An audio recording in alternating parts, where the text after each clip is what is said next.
on the agenda is adopting the agenda. So I will call for a motion to do that. And then to adopt the agenda. Thank you, Sarah. Second, Second. after you, all in favor? Aye. Okay. Motion carries. Public comment. Is anyone here running public comment? Okay. All right, next is the audit report. We're just gonna grab these seats. My name's Carol Hausman. This is Chris Healy. We're the audit team that performed the audit for the year ended 12/31/17, and we also did last year's. We issued our opinion, and what I'm gonna do is run through 2 required communications letters, and then Chris is going to run through some highlights on your financial statements. As we go through, just ask questions. We go pretty quick, and we know time, you know, we're all busy. So I'm gonna just go over the highlights. So to begin with, just wanna say that the audit process went very well. The audit went well. We come in, your management team provides us with what we need. We don't have issues with them relating to us waiting for information or items not reconciled, et cetera, et cetera. So the whole process was very good from our perspective. I think that the other item is when Chris goes through our opinion, we do test transactions and we test balances, and we had you know, very good luck in our internal control procedures, which is something you want us to look at internal controls, and those results were good. So you do have copies, I believe, of the financials and the 2 letters, and I'm just gonna go through the letter that starts out about a third of the way down. It says significant audit findings. And as part of our professional standards, we're required to communicate certain information to those charged with governance related to the audit process, as well as related to the scope and timing. And basically, we came in and we do walkthroughs of significant transaction classes and significant account balances. And what we do is we make a decision as based on getting an understanding of your internal controls. We decide where our risk focus is gonna be, what we're gonna look at, how much work we're gonna do, et cetera. And then as far as that goes, we also try to mix it up. So we try to change things up a little, so look at different things each year. But we're always gonna look at the major revenue sources, the major expense areas, and the major accounts on your balance sheet. So management is actually responsible for the financial statements, and they're responsible for the accounting principles and policies that are followed. And our responsibility is just to see if those make sense. And one thing when you're looking at the financial statements, if there's a change in policies or principles as a result of the guidance, sometimes the statements aren't comparable. So in the current year, there were no new significant accounting policies adopted. So what you're looking at is apples to apples. Now, when Chris goes through the financials themselves, he's going to highlight some of the new standards that are coming out that are going to have a significant impact on your organization. The other thing is there's always accounting estimates in financial statements, and we look at the accounting estimates that are prepared by management, and we look at it to make sure they make sense, and we audit those estimates. Now, in your financial statements, you have the significant estimates really revolve around your pension liability and your other post-employment health insurance. And those items are prepared by the pension. You're on the New York State pension, and that those reports and numbers are prepared by an actuary and audited by KPMG. And the post-employment benefits are prepared by an actuary as well. Those are the significant estimates.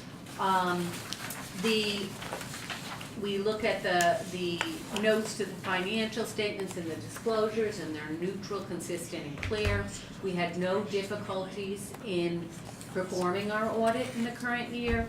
Corrected and uncorrected misstatements, we're required to tell you if we have any journal entries required as a result of our audit procedures, and we did attach 2 entries that we were required to make in the current year. And really, the one was your revenue relating to deferred tax revenue, and just that was looked at and wasn't consistent with the prior year. So we recommended an adjustment related to that. Disagreements with management, we would have to disclose to you if we had disagreements. We had no disagreements. And there were no real other audit findings or issues to report to you at this point. Now the other, as a result of our internal control testing and our internal control walkthroughs, if we come upon any significant deficiencies or material weaknesses, we're required to communicate that to those charged with governance. And that's the second letter. Now, you should note that we do have a comment here, but it is not, in our opinion, considered a material weakness, okay? And when you think of what a material weakness is, kind of a high-level finding that we believe as a result of that internal control issue, you could have a material misstatement in your financials. So this isn't a material weakness or a significant deficiency. It's just another matter, and it revolves around that deferred tax revenue entry. And we're just recommending that management look at this and make sure that it's being consistently reported in the financial statements. And Mary, I think you've already implemented, and it's just a little bit of a detailed review on that. And it's, I guess what it is deferred and tax revenue we kind of take for granted, and it's pretty rote from month to month, but it's just at year end, just looking at it, making sure the cutoff is correct. We're booking it monthly now. Yeah. Okay, so that's our only internal control finding. Now, Chris is gonna run through just a highlight on your financials. Okay, so in the financial statements themselves, on page 1, where it says independent auditor's report right at the top, as Carol mentioned, we audited the financial statements. Management is responsible for the preparation and fair presentation of the financial statements, including the design and implementation of internal control. We're responsible to audit the financial statements and give our opinion. We perform a risk assessment to determine where the areas of higher risk are. We perform testing based on that risk assessment, and we gather our audit evidence. We believe that evidence is sufficient to support our opinion. So on the top of the next page, you'll see our opinion. We have a clean opinion. The financial statements are fairly presented in all material respects. The next section here are the other matters, required supplementary information. So under government auditing standard or government accounting standards, you're required to include some additional information that's not part of the basic financial statements. This paragraph just lets you know that we don't give an opinion on that. We subject it to audit procedures, but because of the limited procedures that we perform, there is no opinion on that information. And then this last paragraph just lets the reader of the financial statements know that there's another report that is required by government auditing standards, and that report is included later in the packet, and we'll touch on that. So starting on the next page, you have management's discussion and analysis.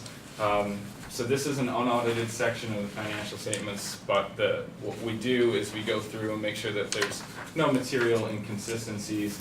So your numbers line up with what's in the financial statements. So this is a good kind of dumbed down version of the financial statements that would let the reader get a quick understanding of what's happening. So I'm not going to go through all that detail. I'm going to flip back to it's page 7 of the financial statements, and it says statement of net position at the top. 17. Yeah. We have different numbers. Oh, okay, sorry about that. So You this, looked up, they were all. Oh, yeah, the sound is there also. Oh, You can see Yeah. those too. Thank you. so this is your full accrual balance sheet, and what this does is on your fund statements, you don't take into account all of your long-term debt, all of your long-term assets. So this statement really makes you more comparable to a nonprofit or a for-profit entity by bringing everything onto the books. The big things here that are different are obviously your pension. You'll see you have a $1.3 million pension liability, and your other post-employment benefits, you have a $2.5 million liability for that.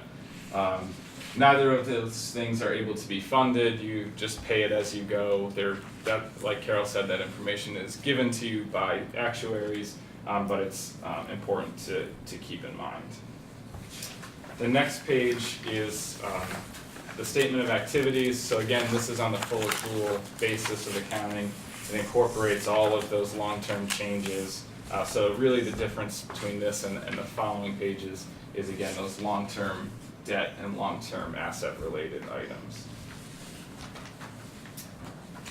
The next page is your balance sheet for the governmental funds. So this is all of your different funds, and then you have your total column there. So you can kind of break out those different pieces. Really not any significant changes from last year, other than if you were to pull out last year's statements, you would see in the capital projects fund you had a lot of activity flowing through there related to your bond refunding. So that obviously didn't happen again this year, so that's really the only significant change there. The next page is your statement of revenues, expenditures, and changes in fund equity. So again, this is at the fund level, showing all your revenues and expenditures. And really, once again, the biggest difference is just that you don't have that bond refunding activity flowing through there. So I'm going to skip ahead now, starting on page 13 of the report. So I'm going to guess that that's 23 probably. Yes. Yep. Good numbers. So this is the start of the notes to the financial statements. We're not going to go through all of them. It's pretty much the rest of the packet, but there's a lot of information included in here. It goes through your accounting policies, different disclosures on some of the items if you wanted a little bit more detail about what some of the items are. This is a good spot to look for that. Alright, so now I'm going to skip ahead to page 33 of the report. And this is your budget to actual for the general fund. So again, there's really not a whole lot of significant change here from last year, but a couple of things that I did want to point out. On that very first line at the top there, you'll see you had a favorable variance on your real property tax levy. So this has a lot to do with the timing of that adjustment. I believe the budget has historically been prepared on using the tax revenue on a slightly different time frame than what you record in the financial statements. So that's really the reason for that difference. It's just a timing difference. But if you wanted that to be a little bit more consistent, you could change the method that you're using for your budgeting purposes to line that up. On the expenditure side, you'll see that down at the bottom there, you had a $10,000 favorable variance, so you were pretty right on with your expenditures. Within some of the categories you had some changes, but nothing really that jumped out as significant or concerning.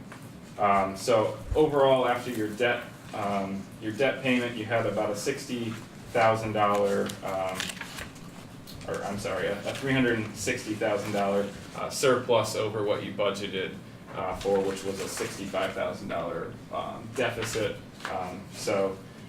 From a standpoint of keeping things in line, you certainly did a nice job making sure that your revenues were in excess of your expenditures.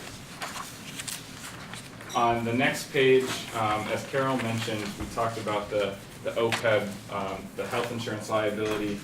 So I just wanted to point this out here, that $4.46 million number. Next year, you're going to be required to implement GASB number 75, which changes the method that the actuary uses to calculate that liability. It also, in the way that it does that, it also requires the full liability to be recorded on that first page of the statements that we looked at, where it was about 2.5 million. So next year, you can expect that number is going to be much closer to this $4.46 million number than that $2.5 million number. Again, it's not really anything that you have a significant amount of control over. They're just trying to make it more consistent with what everybody else has to do in the not-for-profit and for-profit world, which would be to record that full liability. In the past, you've been able to basically take that and over 20 years or 30 years amortize in to get up to that full amount, and now they said, no, you have to just put the full amount there. Again, you can't fund that liability, you can't set anything aside for it, there's nothing you can do about that. It's just gonna bring everything onto the books related to that. I think one thing it does do is it lets you understand what the true liability is, and if any organization can change what they offer. And that's, this is not your pension where you have no control of what you offer because you're part of the New York State retirement system. But with health insurance, that is something that companies and governments are looking at as to what is offered to employees and who receives that benefit. I think by disclosing the full liability, it makes people think, does it make sense what we're offering? Because I had an organization change their offering, and obviously it doesn't go retroactively backwards, but it did change the liability going forward pretty significantly. And then the last thing that I want to cover is on page 37.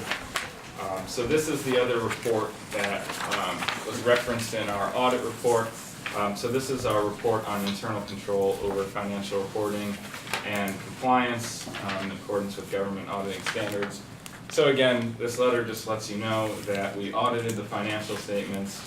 As part of that process, we consider internal controls, we do some testing on internal controls, but not for the purpose of expressing an opinion on the internal controls. So we're incorporating it and considering it, but we're not expressing an opinion on the internal controls. And then it just explains what a material weakness and significant deficiency are. If we identified any, we would bring them to your attention. We did not identify any, so that's a good thing. At the top of the next page, compliance and other matters. We're also required to consider the library's compliance with certain laws, regulations, and contracts. Again, not for the purpose of expressing an opinion, but if anything came to our attention, we would communicate that, and we didn't have anything there either. And then lastly, this will be really quick, on the last page there, it's just a nice summary of the audit. You have the type of report, which was unmodified, so a clean opinion. It lets you know that there was no material weaknesses, no significant deficiencies, and no non-compliance material to the financial statements. That's a lot of information. Do people have questions about the process or the results?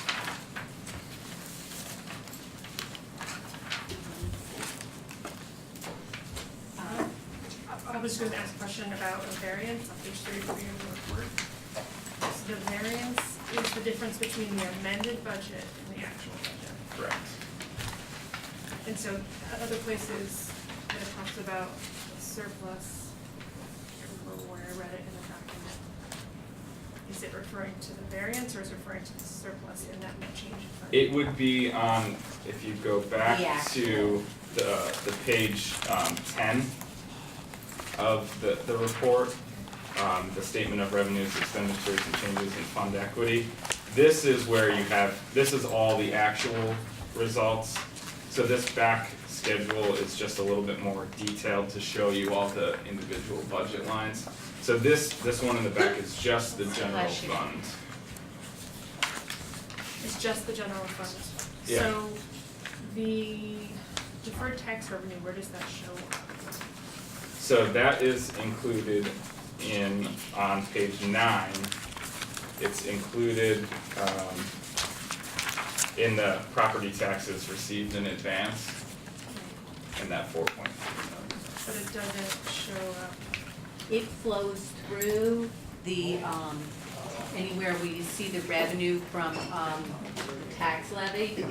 So the deferred, property taxes received in advance are sort of equivalent to a liability on the statement in that position, but any, like that adjustment not happening impacts the real property tax revenue. So where does it show up on page 33? The It just shows up on that top line there? change in the deferred would flow through your real property tax levy. Right. It's on the top line. But it's, you said there's, sorry, I'm not an accountant at all. No, that's okay. Is it booked somewhere else as a liability somewhere, so it's not counted in our net change in fund equity? So the assets and the liabilities are what you have, it's what you owe, or what you have as assets, as of 12/31/17. Okay. 33 shows all of your activity during 2017. So if you got $1 million in tax levy money and only 500,000 of it was for 2017, you'd have debit cash would increase by $1 million. You'd have a deferred, a property tax received in advance of 500,000, and you'd have tax revenue of 500,000. Okay. I'm not helping, am I? No, it's just- I'm sorry. It doesn't show it at all. Well, no, I mean, as I said, it's rolled up. It's in rolled that up in number. here, but flows there's through. no, like, Yeah. set You're aside. not gonna see that activity. No. Okay, that's what I was. No, it's just the changes, any change in those accounts is flowing through your activity. Right. But at the end of the year, it's not in there. Okay. Any other questions? You okay? Is that? All right, so we need to vote to accept the audit, right? Okay. Take a motion to accept the audit. Second. Linda, all in favor? Aye. Opposed? All right. Thank you. Well, thank you for the time. I know this isn't exciting, but it's important. It is important. You know, Chris and I really appreciate you taking the time to explain it. In plain language not heard explained before, so I really appreciate the extra. Thank you very much. Thank you. Thank Thank you. you. Thank you. Good to see you. We actually don't really want it to be that exciting. Exactly, okay. We have some problems. You're right. I don't want it to be exciting. That's right. Those are not exciting meetings. No. Yes, this is very boring. We're delighted. We actually hope for more of that. Me too. Thank you. Thank you.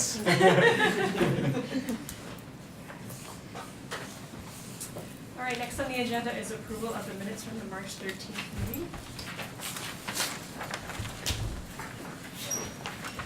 Take a motion to approve. Yes? Yep. Motion? Motion in a second. Comment? We'll discuss after, so. Jenna, thank you. Okay. I just wanted to thank Stephanie for her sensitive portrayal of our conversation. I thought it was a work of Right. beauty and finesse. So, thank you. Any other, yes, Sarah? The first page of the minutes, under committee reports, I think it's facilities committee instead of finance committee.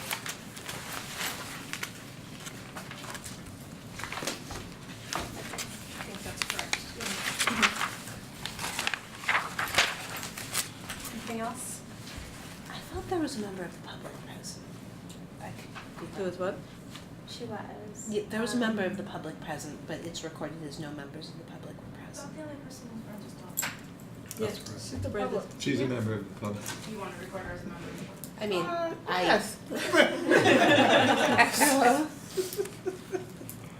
But no members of the public commented. Like for comment, yeah. Right, so it's not, but she did make a comment, right? Yeah, I'll adjust it. Okay. Anything else? Can I ask a question? Sure. What's the adjustment? Nobody commented, right? Yeah. See, that, it may just be that we change the wording, Right. so that no members of the public made a comment. Because you'll never be able to record everybody that comes to a meeting if you get a gallery at some point. I more was questioning my own memory. Which is apparently flawless. Always. Any further comment, discussion? All right, all in favor? Aye. Opposed? Okay, motion carries. Treasurer's report and check register. Karen, I just wanted to note that on the treasurer's report, on the third line, you'll see future operations income. And that is the difference between the tax years, so we did not budget for that. But you will, we're recording that every month. So from what your questions were in the audit, tax levy of library operations, tax levy of the branch improvement plan, plus the future operations income, those all add up to the tax revenue. So that's the 112, the 290.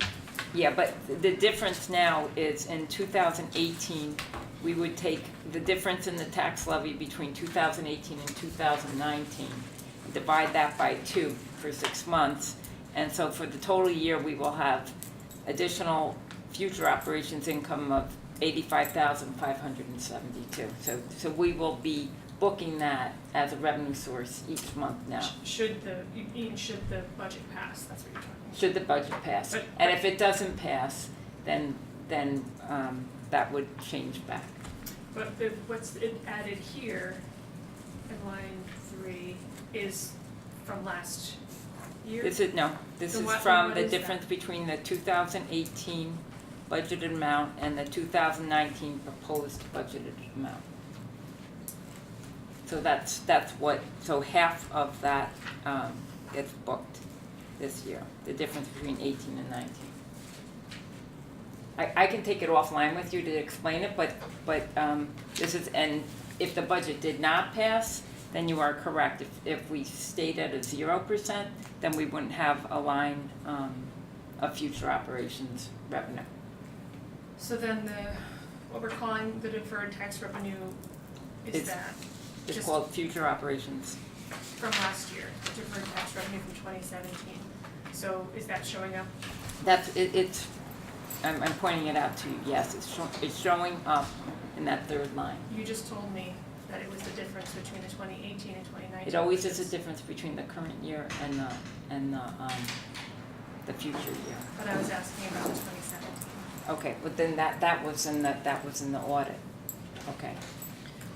Would That it was make, 2017. I know where you're going with this, wouldn't it make more sense to not notate that until after the budget vote? Well, we can, that's fine, it's just I didn't wanna miss that was a miss last year that we I think didn't book it. that's a better way of doing it, because that's when the income will actually be there.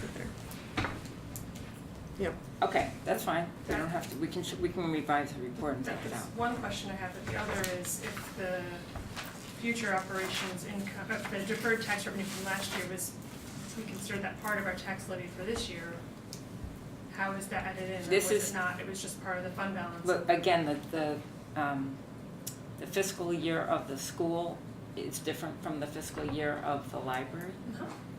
And so you take 1/2 of this year's revenue and 1/2 of next year's because you're getting that earlier. So that is 1/2 of the 2018. 1/2 of the 2018 is what was just put into 2017. So this is 1/2 of 18, 1/2 of Mary, is it actually half, I mean, the school well, district? no, it's the difference, it's the difference in the two. So we have the whole calculation, I will take it out of the treasurer's report now, and we'll wait till the budget passes, but in future months, if the budget passes, then we will be booking that so that we still have it. I guess general question on this topic, obviously, the budget vote itself is in May. What month does the school actually give us our tax money? September. Okay, thank you. Yeah, by October 1st. By October 1st, but they give it to us in September. Excuse my feeble knowledge of math. Are we not on point with, say, like fine income? We're only at 10% at this point during the year, to meet what our estimate is. Well, that's just how much fines income we had year to date. So yes, we are behind budget and fine income. Not that I suggest we should fine people, but I'm just wondering if, We do find that fines are going down. yeah. It's mostly me. You're the new librarian. Getting your books in on time, Joe. Yeah, I'm very bad with that. But once a month, she's out of libraries. Yeah. Bring everything I back. didn't bring my elephant piggy book though. Okay, other questions? All right. Check register.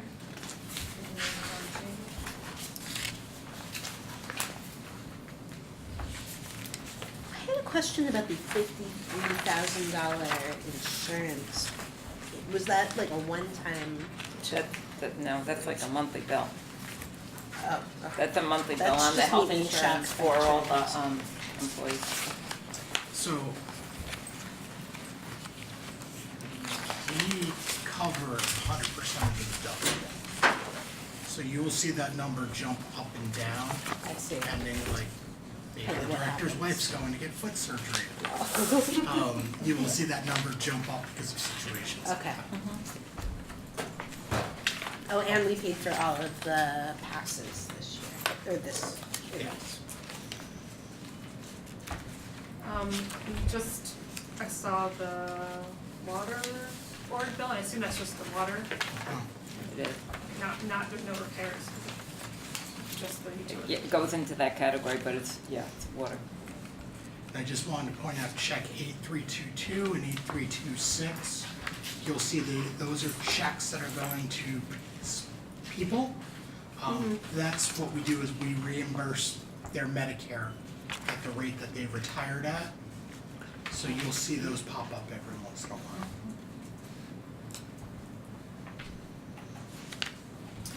Okay, I'll take a motion to accept the check register.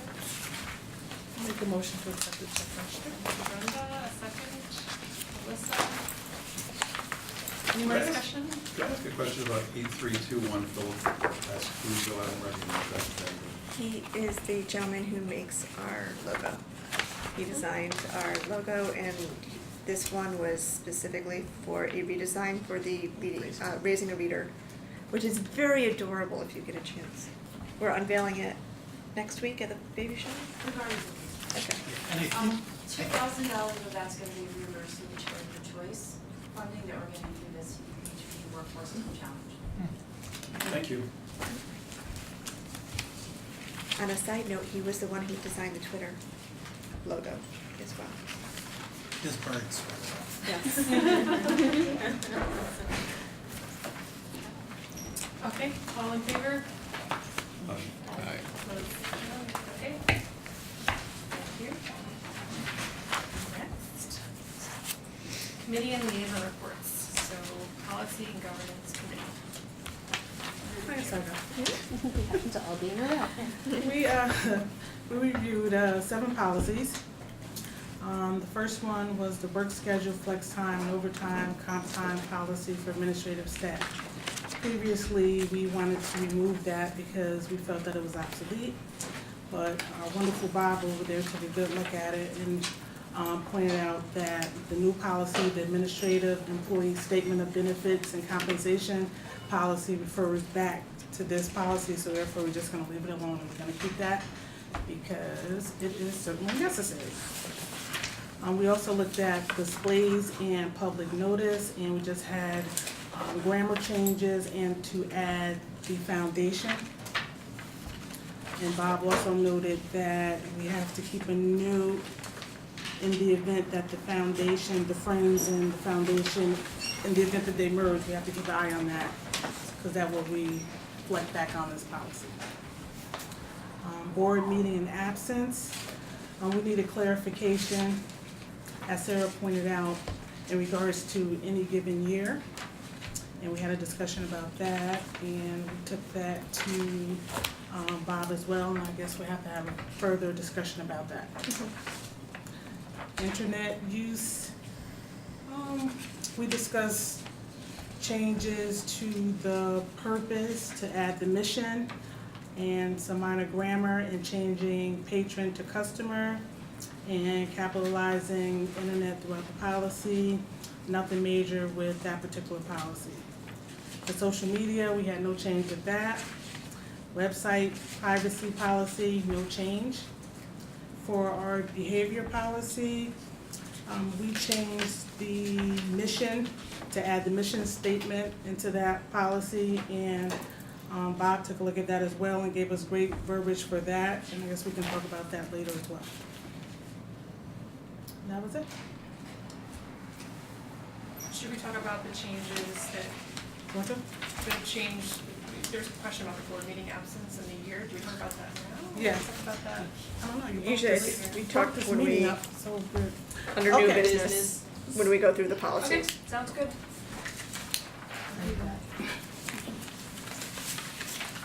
Alright, Norfolk branch activity. On March 22nd, we had the advisory work group meeting in North Albany, 6 p.m. It was a great meeting. Initially, I put forth a goal for the initial meeting just so we can keep focused. And our meeting was to answer the question of what services residents would like in North Albany. When I began, I also gave them the mission statement and the strategic goals just to clarify a few things that I previously received back from some of the residents where they felt that they were held responsible to create solutions and things of that nature, and I just explained that APL, we have a strategic plan, we have a commitment to the community. APL has a job and a commitment to them as well, so we reviewed that, they were good to go on that. I felt that the community was very open and they gave us some good suggestions and ideas, and I'll just go through some of those. Hours, extending the hours so that some of the folks in that area who, for example, they get off work, they don't want to have to go all the way over to Washington Library. It'll be beneficial to them to have extended hours in North Albany. Meeting space, if they could get back that space in the back, they thought that would be great. Conversation with YMCA regarding space and stronger partnership. Number 4 was same access and opportunities as Pine Hills, Washington Ave, and other libraries. Positive stimulation.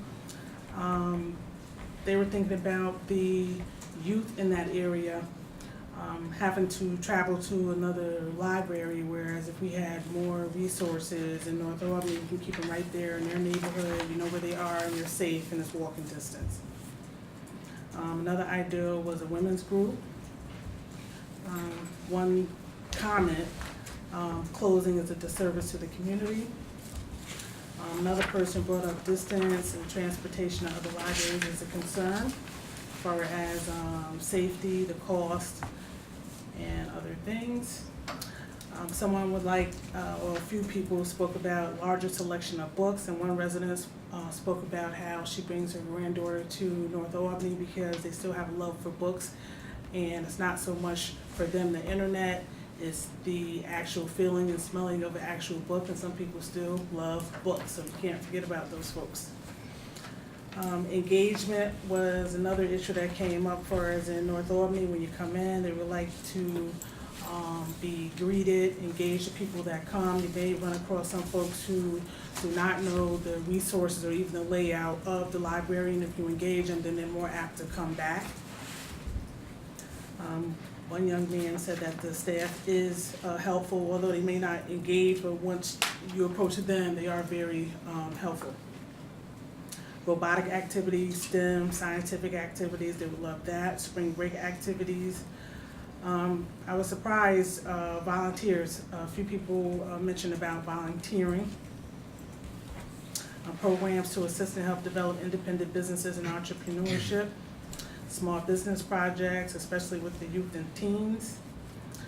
One other gentleman spoke about revitalizing North Albany and taking care of the abandoned houses, so I give that to Scott. He can take care of all of that. Tai Chi was that was a good idea. Art classes, a sip and paint, crocheting, sewing, creative play, gardening, computer literacy programs. We had a large discussion about seniors and the youth, and seniors interacting with the youth and what they can learn from each other. And it was great examples and conversation about that. Also, such as the youth interviewing the elders, and also perhaps starting a newspaper over in North Albany. I thought that was great. Photography, story time, increase in youth involvement. The issue of trust did come up, trust with APL, and also APL responsibility to provide services. And that was just the suggestions that were given. It was actually a good meeting. We stayed focused. We went stray a little bit, but I had to pull them back. And I do thank Sarah and Matt. Keeping us focused. I thank Sarah and Matt for the backup.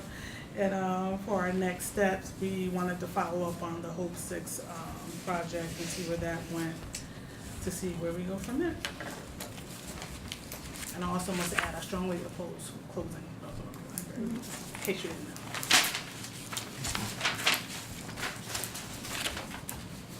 Any questions? Anything, Sarah, Brent, you want to add? Oh, yeah, just again, another thank you to Brenda. I think it was a really well-run, efficient and focused meeting. She really kept everyone on task, and I think we had a lot of really good discussion that came out of that. And I would also like to thank Melanie and Rebecca for attending the meeting as well. And I think they provided a lot of helpful and useful information as to what the library is currently doing. And it was really helpful. Thank you. I agree with those statements. Thank you. Okay, policies and procedures grid. So, as you can see, there's the 7 that will be discussed tonight, highlighted in yellow. This puts us up to date and through June, actually. So, I just saw one error on there, so. Oh, no, that's. So yeah, this puts us up to date. We won't have to have a meeting in May because we actually discussed the May policy this month as well. And we just want to bring to the attention the board member expectations and board code of conduct. At some point, those were discussed that the board itself should be discussing those and not the policy and governance committee. So there will probably have to be a time where the board meets to discuss those 2 policies. Are there drafts of those or existing policies that we? They don't exist yet? No. This is the one that we keep going back and forth, that they don't exist. They They do were, not exist. There were discussions around both of those topics, and I don't think that policy was ever created. created.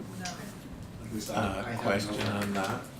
Does the state provide any models of those or examples that It anybody was knows of? the Or former other iteration of boards? the board just kind of mentioned that they wanted to have something of this in addition to the bylaws. They're, the Library Trustees Association, I think it's called, they have model policies for all sorts of things, so that would be the first place I would look.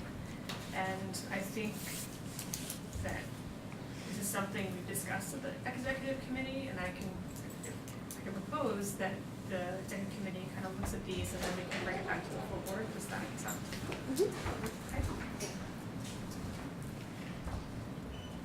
Okay. Otherwise, we're all nice and up to date. Director's report. So in March, Albany Public Library could be found at several community events, including Kids Expo and the St. Patrick's Day Parade. Washington Avenue Adult Services hosted a Work for Yourself 50+ program. Arbor Hill hosted an after-hours dance for the Albany High School Book Lovers Anatomy Club. The Bach branch is seeing an increase in attendance of several of their programs geared towards seniors. The Pine Hills branch did an American History through poetry program that was popular. The Delaware branch is happy to report the triumphant return of Pilates with Megan. Very popular program, reaches all the way up to the administrative level anytime we take a pause from it. The Howell branch now has after-school programming Monday through Friday. We're very excited about that. That's a model we want to work towards. The North Albany branch is also ramping up their STEM programs for after school. The railings at the Howell branch have been repaired off-site and hopefully will be reinstalled in the next week or two depending on weather. The lights are up at the front of Washington Avenue and we've installed the benches as well, so please go by. It looks great. We're really happy, and we looked at the landscaping plan today. The banner was lifted, so it's at the correct height. It was a little too low. And also we relit the LED lighting in the Arbor Hill West Hill branch sign. I've yet to see it, but that looks much nicer when it's lit up.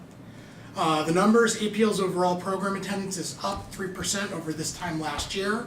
The Delaware branch saw a 59% increase in program attendance. Is that just because of Megan or No. A lot more youth, a lot more Everybody's teen more stuff. fit now. Overall circulation's down 16%, led by non-book material DVDs at about 21% under last year. Not a surprise, but we'll always report that. Albany technology use, which is a combination of Wi-Fi and desktop numbers, is up 1% over this time last year. Desktop use is up 5%, while Wi-Fi is down 4%, and that's weighted. So we weighted the first 2 months of the year because we were on the old system. So if you look at the raw numbers, it's even bigger, but compared to the trends, it's still down about 4%. Room usage is down across APL by 18%, which was a concern of mine. The Arbor Hill West Hill branch saw a 27% increase, so we're happy about that. But the branch librarians I've spoken to about room usage is the more programs we do, the less the rooms are available for meetings. So branches where we've seen an increase, like Delaware, where we've seen an increase in activities, means that those community groups can't use that space. So that's something that I think we're gonna talk with staff and mitigate in a positive way. And then incidents across the district are 22% under this time last year. So we're still trending really, really well when it comes to incident reports. State funding, the budget includes, the state budget includes $34 million in public library construction aid. That's $10 million more than we were even asking for. So that's fantastic news. And then looking forward, National Library Week is April 9th through 14th. We're in the middle of it.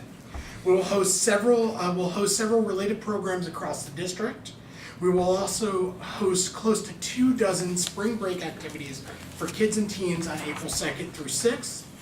And the Washington Avenue branch will be doing its annual Raising a Reader baby shower April 22nd. We really suggest that as trustees, if you could pop your head into that, it's a really great event. And then another thing is that across the district, so at a significant amount of our locations, we will be hosting, Albany Medical Center is doing rapid HIV testing. in April. So, if you're speaking with community groups, if you're, I have a couple places I'm gonna send this flyer. You can literally go in and get your results within 20 minutes. And one of the things I'd like to add about that program is there's counseling. There's Oh, counseling. There's counseling involved with it, on either way, so whether you're positive or negative, they will lead you to any correct resources. So I'll open it up to questions. I liked your solving of the St. Patrick's Day dilemma of everybody coming in to pee and closing the front door and putting up a porta-john. That was kind of brilliant. We did receive 1 or 2 complaints about it. However, last year was our first year that we were open on St. Patrick's Day.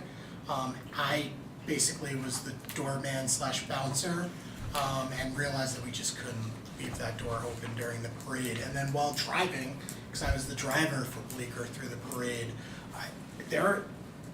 people are very happy as the parade goes on. So we had some negative comments, but I think overall the regular users were grateful and staff were less stressed.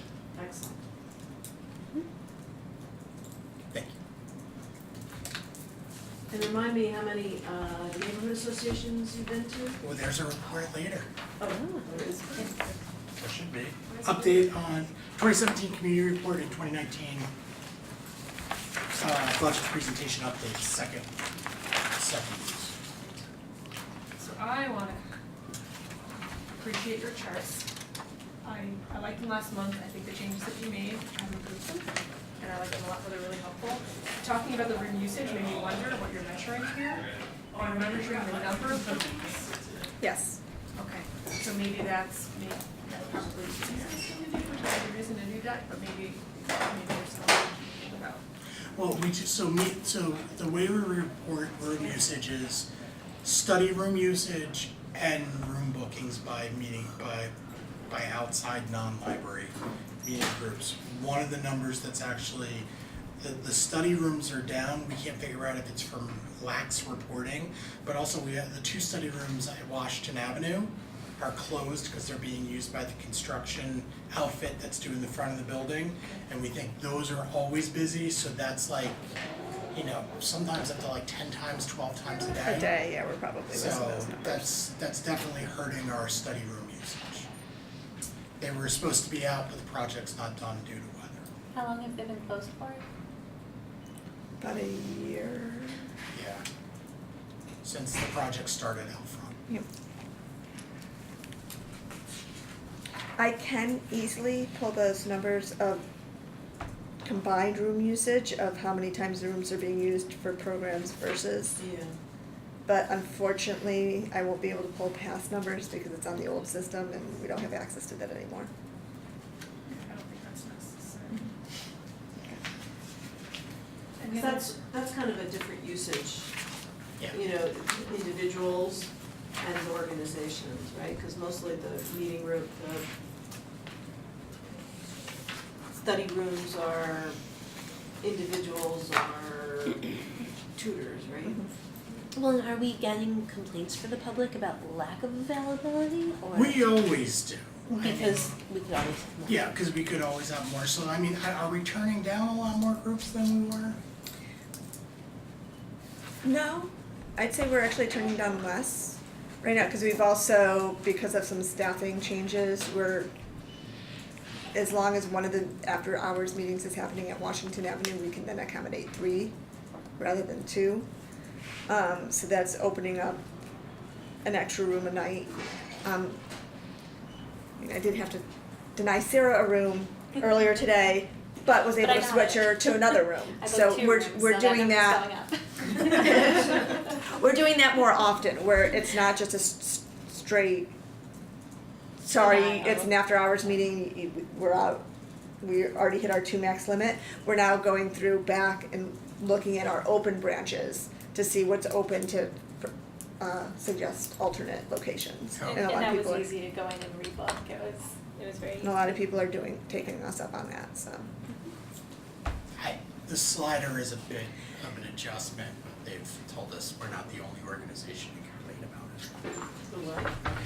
If you look, when you go to, Slide. it's a slider. It's not intuitive. Instead of, like, it hits 7 days at a time with a slider for the times. And they're hoping that it will go to a calendar setup later on. But they're looking for the option, because right now, when you look at the slider, it gives you all the open slots. Where a calendar, that would be very difficult to show you the open slots on a calendar basis, so. Okay. Alright, so Scott needs to leave for his community meeting at 7:15, so we're going to do his update on the community report. And who's doing it at the end of the strategic plan, is that you or is it Melanie. Okay.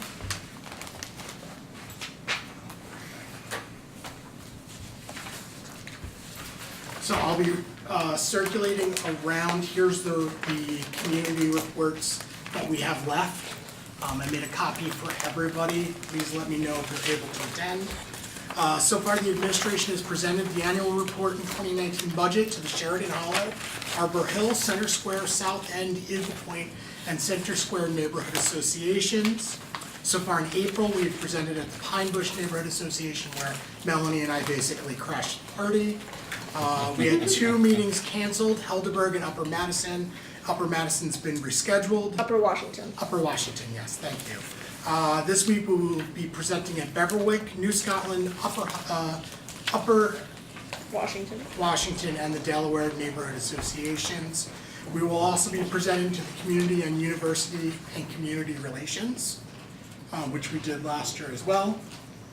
So far, one story has been run in the Times-Union.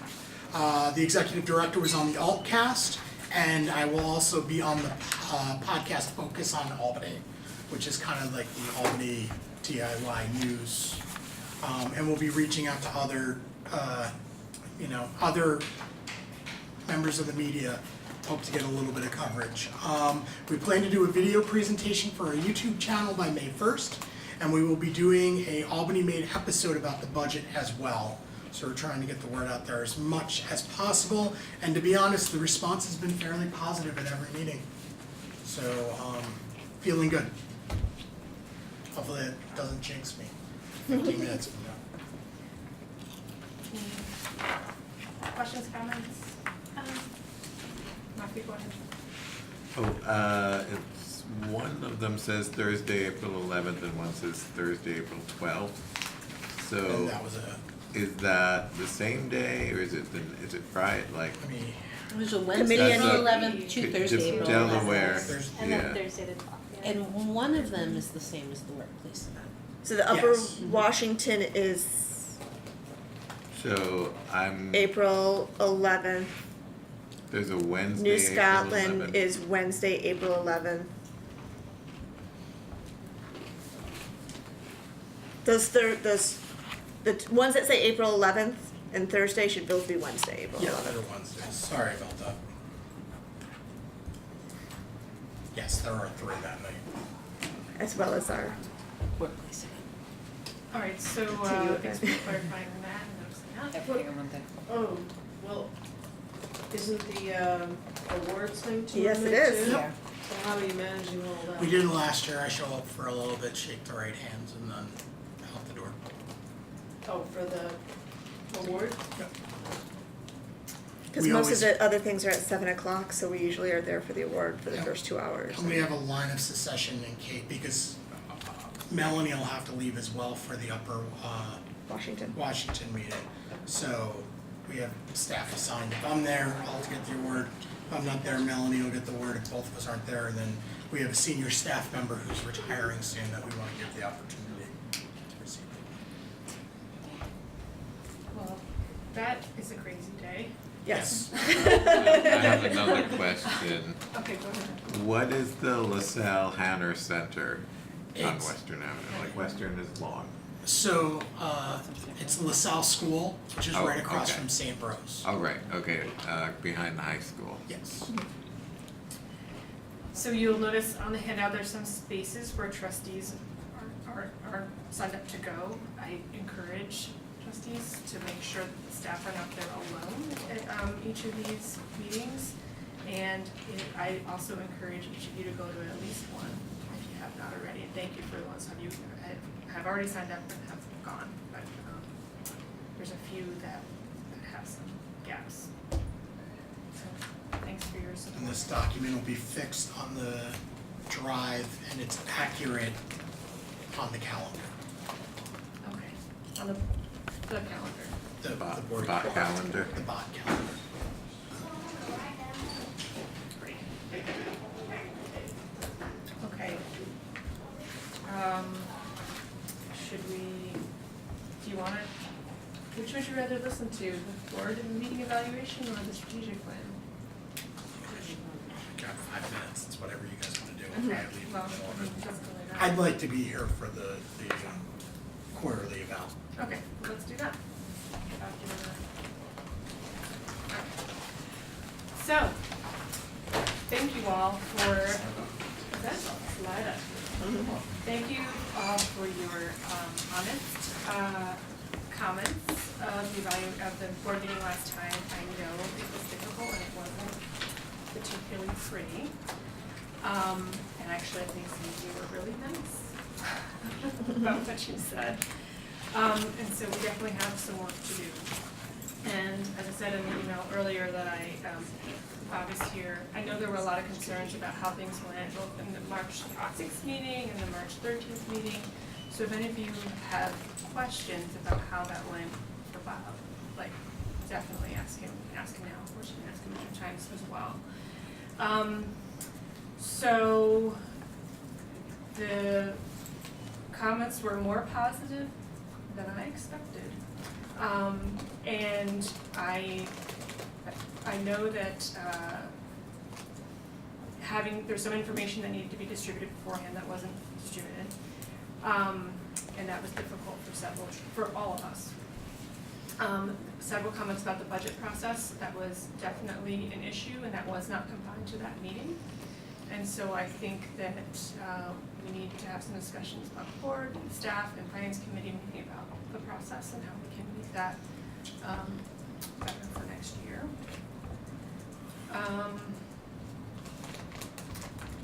And I really appreciate, if you recall, this is actually supposed to be in the February meeting, and we just didn't have the documents, and we had them for the March meeting. I'm actually glad for that, because we got a lot of constructive feedback that me and staff can help improve for the future. So, does anyone have any thoughts reflecting on what happened? I mean, we filled this out right after that meeting, long, difficult meeting. So if you have any other thoughts you'd like to share now, feel free to do that. And feel free to ask questions of Bob. Matthew. Well, I was a little concerned. I mean, I saw something saying that trustees should be more respectful of each other. And I teach at a high school. I know what disrespectful looks like. And I'm not seeing that around here. So I was surprised by that comment. I'm just kind of like, when were we not being reasonable? I don't know. Maybe it was me. I think several people expressed frustration, and some of them in subtle ways, and some of them a little bit more vocal.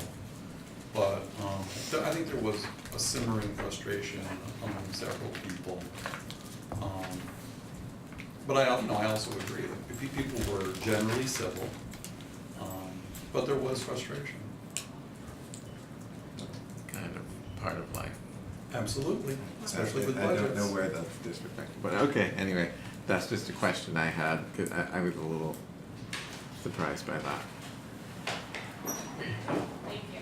Is anybody else or? I'll watch the video. For Bob. I loved the video. That was a really great tool. I didn't get it to work at first, but they got it to work. It was a firewall issue. She on a beach At somewhere. the end of the meeting, by the time you got through all the process that you went through, it was all done correctly, legally. I mean, it took you a couple of iterations to get everybody on the same place, but it was okay. You know, there was nothing about the meeting that created a problem with respect to your process? To echo Matthew's point, I represent one library who I won't identify just because I incriminate them, where the level of discourse is actually name calling between trustees. So, I didn't get any hints at all of anything other than, Andy, you said frustration. I think that was obvious because there were times where you all knew where you wanted to get, even almost collectively it seemed, but didn't quite know how to get there, and that's frustration. That's not disrespect. I didn't sense that anyway. But it is what it is. Things happen. You can actually be totally and completely prepared, and things can go off the rails every once in a while. So I wouldn't worry too much about it. And you got the budget passed, which is the most important thing. Correctly. Yes, without a defect. I know that a number of the comments sort of request a parliamentarian. Just as a clarification, are we saying we want someone who, among the trustees, is like really great at Robert's Rules of Orders? Or like what is the vision of a parliamentarian in those comments? I think generally speaking, even Robert's Rules and another reference that's a little bit more modern called Sturgis would recommend that you don't ever have a member of the body be the parliamentarian because it, in the worst case scenario, that person can manipulate things. Not that I would ever expect a member of a library board to do that, but it also allows the board members to really focus on the decisions that they need to make and trying to make the items of business happen the way it is. I don't know that I was gonna say, I think to even envision a board like this needing a parliamentarian, I think that if you get to that level of technicality in running your meetings, you're missing the bigger picture. Parliamentarians are much more important in large assemblies. I think one of the things that has come up and that Ken and Scott and I have talked about is whether we could adjust our arrangement with the library again to be back and be present at meetings. And so certainly if that's the board's will, we will respond to that. And I have informally played that role to the board previously, and I obviously would do that again if I were here. I don't consider myself an expert in Robert's Rules, but there was a time in my life that I'm not proud of that it was actually a little bit of a hobby. So, Thank you for the clarification. And we, at this point, I've asked them to come to our meetings for the future, and we can discuss if we would like to have them back, and if we do, we need to update their retainer, because the new retainer from 2018 took out the funding for attending every meeting. It's not a large amount of money, couple thousand dollars. So if he's going to continue to attend, we will need to revise the retainer, but we're not ready to do that now. Does anyone have any thoughts on having that continue? Yes, I would like him here. Yes. Okay. You don't do this for fun? It's been interesting. The one thing that has been useful about not being here every month is that there are an inordinate number of libraries that meet on the second Tuesday of the month. So I've been able to get to other library clients that haven't ever been able to see me in person before. So they were at least appreciative for a while, but I started adjusting. Now the other thing too is I have a colleague who is as skilled, perhaps even more so than I am on these issues, because she and I work with library clients all over the state, and indeed, she used to be a trustee on this board. So she would be happy to help share some of the burden. There was a period of time where Ellen, absented herself from the board and didn't want to serve in the role as your counsel because she was too close to having been on the board and then ultimately on the foundation board, but those days are behind her now, so we can easily cover between the two of us. And we have some other really bright young colleagues that are helping us too. That would be another personality to have come join the fun if it were necessary. So. Well, I love having Bob here, and Ellen would be terrific, and other colleagues. I think maybe we could have them here, you know, periodically, maybe every other meeting, maybe to start, see how that goes. But I also think that, I think it was a civil conversation that we had, and we all really had to work hard, and we did. Like, we had to figure it out, and we had to take some time to think through what we were doing, and Karen, you were in a difficult situation, it kind of was going off the rails. You could have been defensive, you could have been, you know, you chose to be open and encourage the process, and I think that says great stuff for your leadership. We had to really think through, you know, that moment where everybody went to their computer to get the right information about how we go through this. Everybody took the time. I think that actually makes this experience, you know, it solidifies us working together more, actually. It didn't go off the rails, we all did it, you know? And luckily, checking in with Bob, we did it okay, all right, you know? And I think you're right, I think Robert's Rules is really a guide, and we have to do what's right, and we do have to communicate with each other. Robert's Rules is sometimes so confusing, it's like, what are we supposed to do? But what it actually did is slow down the process enough so that we could figure out, okay, what was the next thing to do? One of the ideas I had was there's actually a fact sheet of Robert's Rules on our DOT portal, and then have access to that, so everyone can have a copy, and we all have the same information for the rest of us. Because we had a difficult situation, we just didn't know how to deal with it at all, and it wasn't something we could just talk through. We legally, as the budget committee, actually to do that, so, that's, yeah.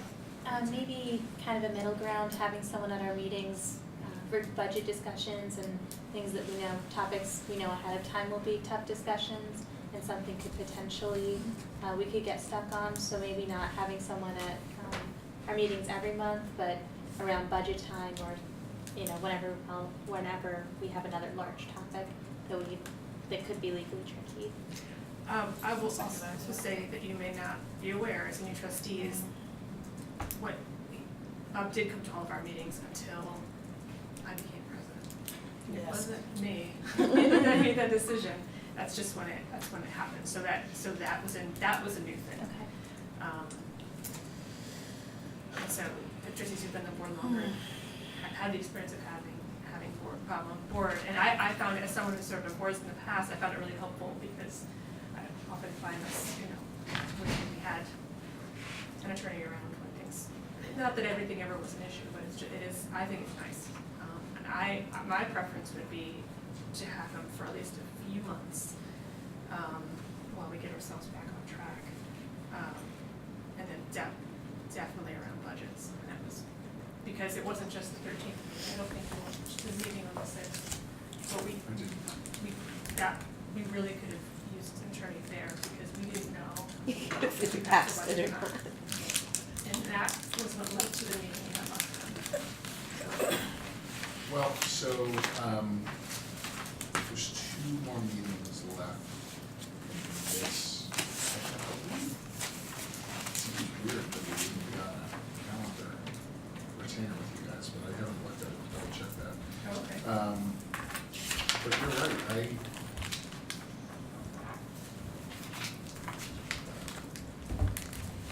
can't remember when I stopped. I would have told you it was January of 17, but that wasn't. Well, I don't know. So I'll go back and take it. The long and short of it is you're on my calendar for May and June, and we'll figure it out.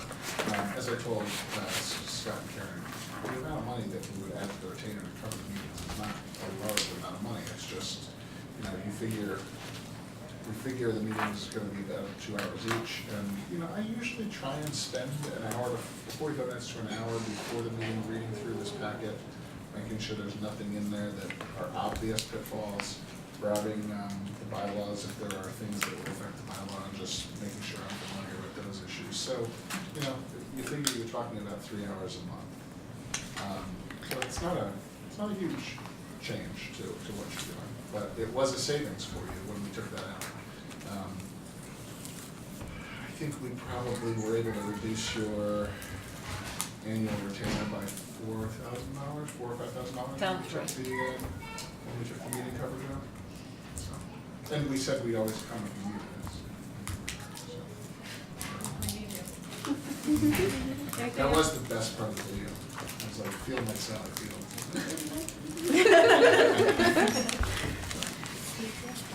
Any other? All right, well, thank you all. Thank you all for your support. I appreciate it, and all the effort you put in. Again, thank you. Max,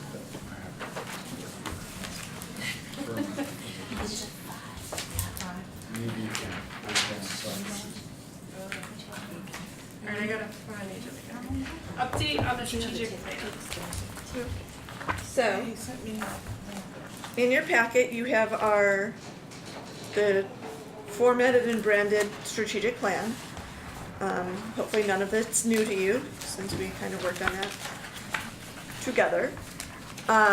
This has been distributed to all staff, and it's been put up on our website. So this is now a public document. We formed a strategic plan tactics group, and we met for the first time last week. It consisted of Nancy, myself, an L3, an L2, an L1, senior clerk, and a member of our administration staff, which Nancy. Nancy is Nancy Meyer Preston is the consultant. Oh, yeah. Our- Call it a strategic tech. Strategic Plan Tactics Group. We met for 4 hours over lunch. And we went through each of the goals. So all of the 4 goals with the objectives underneath. And we came up with plans for each of a tactic for at least one for each goal or each objective, usually 2 or 3. And interestingly enough, I shouldn't say interestingly enough, it was a fabulous discussion. We specifically brought in people that we knew we would get good advice from, not necessarily stuff that would toe the company line, but would veer from it as well. Our administration person we had was from our public information office, and it turned out to be a really good thing that we had her on, because we realized a lot of the aspects had to do with how we were going to brand things. So it was good to have her on board. Our L1 that we had on board was actually from our collection management department, so she wasn't a frontline person, and it was great to have her on, because as much as we say we support programming and that's the direction a lot of this strategic plan is going on, it will have an impact on our collections. So it was really good having her on board as well. Some very forward-thinking tactics were developed, some that were very far-reaching, that will be very impressive if we can make them happen and accomplish them. But we also put a timeline, so all of these were within the next year and a half. We're currently in the revision, looking at it again, making sure everything is reasonable. We plan on probably meeting with the tactics group within the next couple weeks, again, to flesh out what we consider the success indicators, because we did the tactics, but now we have to figure out what it means for that thing to succeed and how will we measure it. So that will be our next steps. And then we'll bring that to the board once we determine those and jump into things, hopefully. But some of them were already, because we've had this document, because it took us, like, we knew which direction we were going into last year, some of this stuff had already been, so there were many of the objectives, or many of the tactics that we came up with, were kind of in the middle of pushing towards that direction too. So, like I said, it was a very worthwhile conversation. I'm actually looking forward to working with this group and making sure this succeeds. What was the response to the strategic plan? Because it's different than past ones, and it's different, kind of slightly different direction. They, staff appreciated the succinctness of it, that it did align where they thought we were headed as an organization. They liked that everything was reasonable, it wasn't too far-fetched, you know, that we're not asking them to turn water into wine or anything like that. They were all, and they were excited when because Nancy was there to pretty much almost be our secretary. She was just keeping track of the conversation and pulling it into a format that we could use later on. I was more the moderator of the discussion to keep everybody on track, but I let the group run the discussion and they got really excited about it. And these were definite leaders within the organization that have the respect of their peers. And I can see them helping to create buy-in for any of the things that we do. That's great. Yeah, like I said, I came out of that meeting invigorated and looking forward to what we're gonna be doing. You can't have a better. Any other questions? All right, well, thank you, and we'll move on to the last, almost last agenda. Reviewing voting on the updated policies. So I think we are after all that strategic plan committee report stuff. Yes, I think the first one is 96 in our packet. Okay, and this one did not change? Which one, that's the work schedule? Correct. Work Yes. schedule last time? No action on that at all. Okay. Then is the behavior policy. Okay, so. We still have to approve Yeah, we have to approve. that we reviewed it, Okay, except because in case anybody wanted to make a change to it that we missed. all right, so I'll take a motion on the commitment to work schedule, flex time, and overtime. We never voted to remove it or anything. No, but we still have to, because we reviewed Was it. it due? It was due. Oh, okay.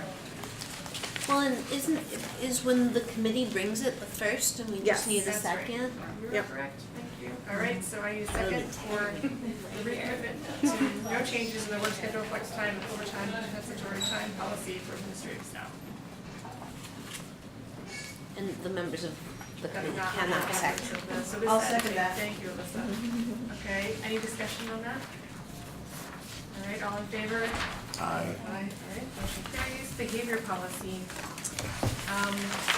Take a second on that one, and then we'll have discussion.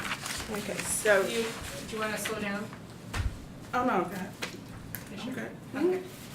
Behavior policy, get second. This side of the table, please. This side, they're all on the committee. Oh. I'll make a motion. Thanks. Second. Melissa, okay, discussion. Okay, one of the things that happened with this particular policy was adding the mission statement, and Bob cleared that up for us very well with the statement that he added. And you He added that didn't- in, right?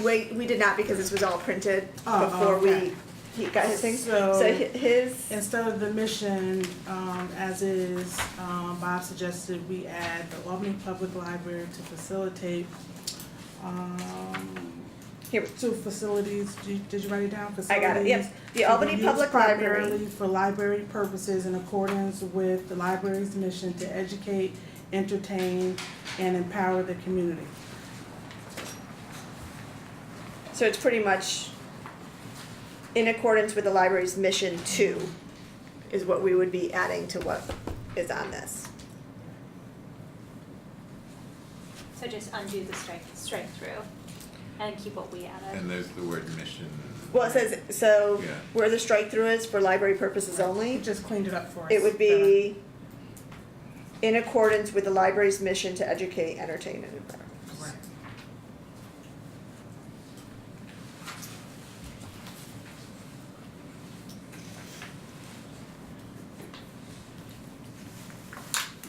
Okay, any further discussion, questions about that change? And to go through, you know, as we said, we cleaned up, moved customers to patrons. We realized the bicycles, rollerblades, and skateboards, it says on property. And that kind of, when we have bike stations and everything like that, it's kind of, so. Contrary to what we do, so except for transportation to or from the library or for specified library programs. And then same thing with guide, or with the animals, that one actually bit us in the butt last year because a patron, That's a bad choice. yeah. But a patron actually brought that to our attention when we had a library program with animals. She goes, it's against your policy because your policy states that no library or animals are on property. So, like we said, except for designated library programming. All in favor? Aye. Opposed? Okay. Next up is the board meeting absence policy. Now, I think we need a discussion about that in regards to any given year. That was the issue regarding that policy, and Bob had mentioned that, those terms was chosen to create flexibility, but I think we need to, define what any given year is. So with the, when we had the discussion, it was, what is the year? Is it January through December? Is it the board year, June through July, or July Or through does your June? first miss start the clock? Right. for your- Yeah. And so as Bob stated with his comments, it was left, and I do, after he commented, I do remember this conversation, we left it specifically vague for that reason, because if you missed, say it was a calendar year and you missed November and December, and then the new calendar year started and you missed January and February, you just missed 4 meetings in a row, Mm. and that's problematic. And that's the example Bob gave. Yeah. Can we say something like the preceding 12 months, so it covers everything all the time? So it's not on a calendar or a board year, it's just the So your preceding first 12 miss months, so it's always Yeah, rolling. a rolling year, that makes Yeah. more sense. The preceding 12 months. So if you do one, then you can only do another one from that date. Exactly. That makes sense. That's a great idea. Would that work, Bob? Can we do that? Well, we can do whatever you want. That concept was explored, and there was a reason that the P&G at that point decided it didn't work, and I don't remember as I sit here what it was. It'd be hard to keep track of maybe. It is very similar to, well, I mean, you have absence records, so the record keeping should be there. I think what it really got to is who was going to be monitoring it. And what happens if? And you know, so frankly, what has happened is it's fallen on the board president to look at this, right? And I think that, I'm guessing as to what it was. I think that the questions that Mary Ellen had raised at the time were, if I'm looking at it on a rolling retrospective basis, am I giving people notice about this sufficiently? If I then say, you know, your next meeting is 3 consecutive and the person skips, but then this is the next month, they've done 4, I mean, there were some issues around it. But it does clarify how you measure. I think the reason, frankly, that they wanted to go with any given year is so that there was some ability for the board to apply reason. But what that does is, of course, makes the rule a little less than black and white. So you could definitely change it. I would suggest that you don't, unless you have unanimity on this, that you don't rush through and just try and figure this out. Maybe a P&G again, and we think about some of those different options. All right. Only because I think there are some other things you could consider, and you really want to work it out. But And just to throw it out there, this is unexcused absences. If there's like a reasonable, you know, an emergency came up, illness, you know, those are, because it says, And religious holiday, I wasn't it's sure not- if Mary Ellen So was. that's So we can take it it's back to sort of a P&G. concept that's built in it, but that's not actually what the bylaws say. okay, Really? So what the bylaws say is that, I'll read it, and it's quoted in the policy. Any trustee who is absent from 3 consecutive board meetings and/or 4 meetings of the total number of meetings held by the board in any given year shall be deemed to have resigned as a trustee if such absences are determined by majority vote of the trustees then in office to have been without reasonable cause. So So you can't change. so the board, the person is deemed to resign only if the board looks at it and affirmatively says, we call bullshit. Okay, there could be good reasons or not, you know, I mean, you could say, look, I was legitimately sick one of those, and had death in the family another, blah, blah, blah, but it's 6 absences and the board say, it's just too many, you know, so it's a little bit different there, and it's driven by a provision of state law. So we should look at all of it together. Yeah, so we'll bring that But back. if it's in the bylaws, then we can't change that language. Well, the By changing bylaws I the know are up policy. for review at some point. Yeah. True, also. but we can't change it in the policy now. And then Oh, right, not change the bylaw. right, no, we'd have to So, look at it. there was one more question I think we needed clarification on, which was whether this is trustee meetings or trustee and Committee. committee meetings. And if it is trustee and committee meetings, 4 is actually, I mean, like, I got sick and had a babysitting issue and I'm already, I think, at 3. I think it's our regular board meetings. I had think. taken These it to committee mean meetings full can just board get meetings. out of control. Well, so the language is clear, the board meetings. Yeah. But- It's The board capital D meetings. board meetings. Right, not the. That's interesting, but I don't think there's any question that that's what it was intended to be, Okay. and the statute covers board meetings.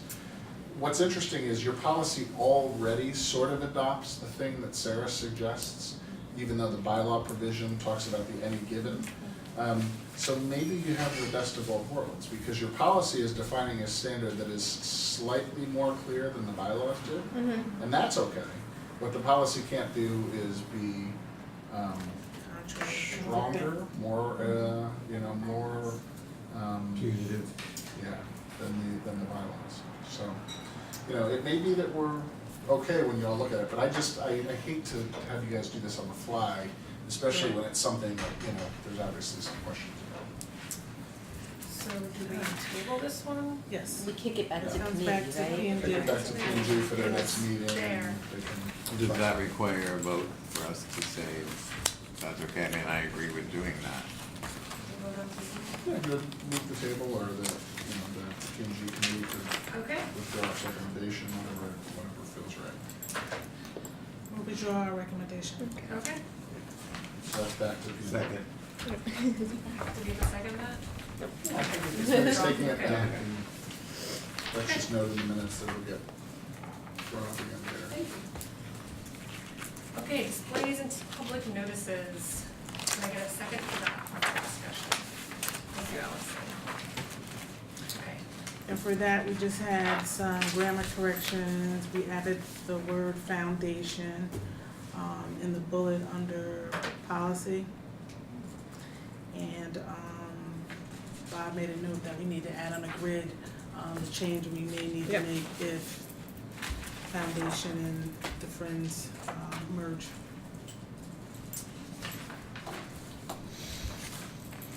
And you said there was another grammatical error, Bob, on this one? Not on that one, on the internet policy. Oh, okay, that's right, I'm sorry. Okay, so yes? Where the bullet points are under items that will not be posted or items that include, the last, number 3, it says potentially libelous statements, but then the next bullet point On the follows. same line. So should that drop down to Yes. the next line? It's a formatting issue. Okay, thank you. Okay, all in favor? Aye. Alright. Motion carries. Internet use policy. Let's get second first, and then we'll, thank you, Mindy. Okay, discussion. We had grammar changes, also changing, customer to patron throughout the policy, capitalizing internet.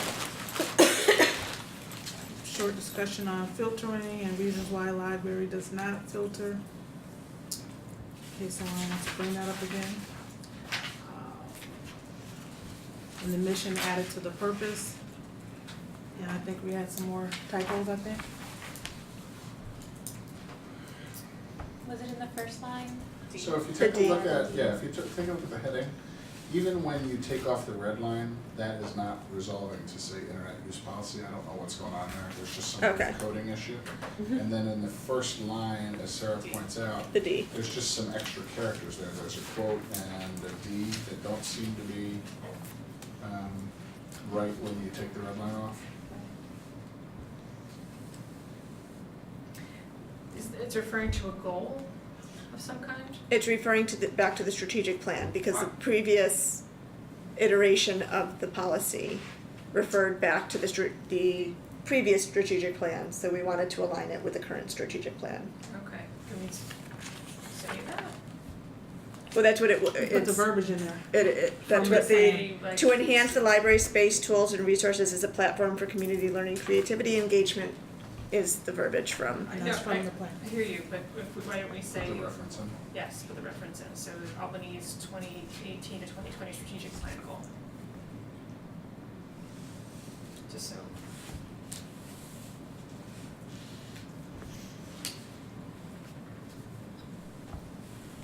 Is there any other discussion on that one? Okay, all in favor? Aye. Aye.